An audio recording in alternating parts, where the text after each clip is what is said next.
BTV 전주방송은 시청자의 뉴스 보도 참여 기회 확대를 위해 주민들이 직접 취재한 뉴스를 전해드리고 있습니다.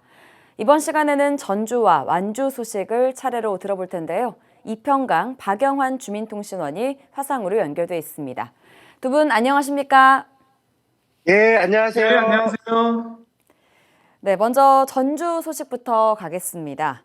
이평강 통신원, 평화동 지역 학생들을 대상으로 평화 통일에 대한 특별한 교육이 열렸다고요? 네, 그렇습니다. 북한을 알아야 통일이 보인다는 주제로 평화통일 시민교실이 진행됐는데요. 민주평화통일자문회의, 전주시협의회가 주최하고 평화동 완산중학교 학생들이 참여했습니다. 네, 평소 북한과의 통일에 대해서 배울 기회는 많지 않은 것 같은데 자라나는 학생들에게 소중한 시간이었을 것 같습니다. 어떤 내용으로 채워졌나요? 평화통일 시민교실은 지난 18일 완산중학교에서 진행됐는데요. 2학년 학생 135명이 함께했습니다. 북한의 현실을 정확히 알고 통일의 필요성을 인식하는 게 목표였고요.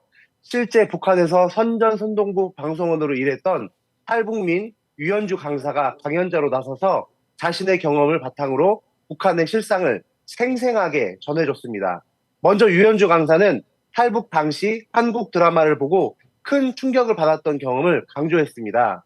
북한에서는 남한을 미국의 식민지로 가르쳤는데 드라마 속 남한의 생활은 전혀 다른 모습이었거든요. 그때부터 자신이 배운 북한 체제에 의문을 품기 시작했고 이는 결국 탈북으로 이어졌다고 하셨어요.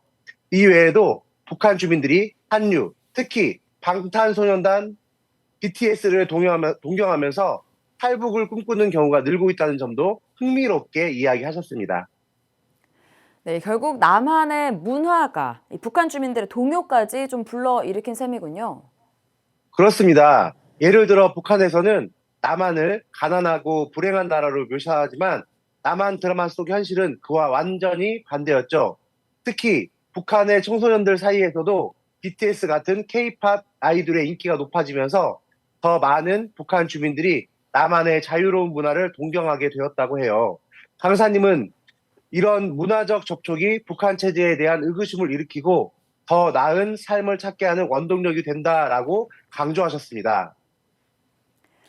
네, 요즘 뉴스를 보면 이 북한에 대해 좀 전쟁과 같은 막연한 두려움을 가지고 있기도 한데 이 학생들과의 소통 방식이 이번에 좀 굉장히 특별했다고요. 맞습니다. 북한 노래를 직접 부르면서 그 노래가 북한에서 어떤 의미를 갖는지 설명하기도 했고 퀴즈를 통해 북한의 모습을 설명하기도 했습니다. 앵커께도 제가 질문 하나 드릴까요? 혹시 북한 주민들이 가장 간절히 바라는 세 가지 물자가 있습니다. 리을로 받침이 된 그런 퀴즈인데요. 무엇일까요? 리을로 받침이요. 좀 어렵긴 네, 한데 세 가지면 네, 일단은 네, 쌀, 네, 물, 네. 그리고 뭘까요? 전 전기가 좀 중요할 것 같은데 어떤가요? 네. 거의 비슷했는데요. 정답은 쌀, 물, 그리고 불이라고 합니다. 유현주 강사는 북한에서 이 세 가지가 얼마나 중요한지 설명하며 이를 얻기 위해 주민들이 얼마나 어려운 환경에서 살아가는지 이야기하셨어요. 현장에서는 퀴즈를 맞춘 학생들에게 도서 상품권도 주면서 반응이 꽤 뜨거웠습니다. 네, 이 마지막으로 이번 행사의 전체적인 평가와 또 앞으로의 계획에 대해 좀 들어볼까요? 이번 찾아가는 통일 시민교실은 북한과 통일 문제를 생생하게 배울 수 있는 소중한 시간이었습니다. 특히 학생들이 북한에 대한 편견을 허물고 통일의 필요성을 자연스럽게 받아들이는데 그 의미가 있었던 것 같고요. 이 행사는 앞서 지난 4일에 신일중학교에서도 진행됐고 오는 31일에는 전일고등학교에서도 진행될 예정입니다. 더 많은 학교들이 참여할 수 있도록 추가 모집도 계속하고 있습니다. 네, 오늘 말씀 여기까지 듣겠습니다.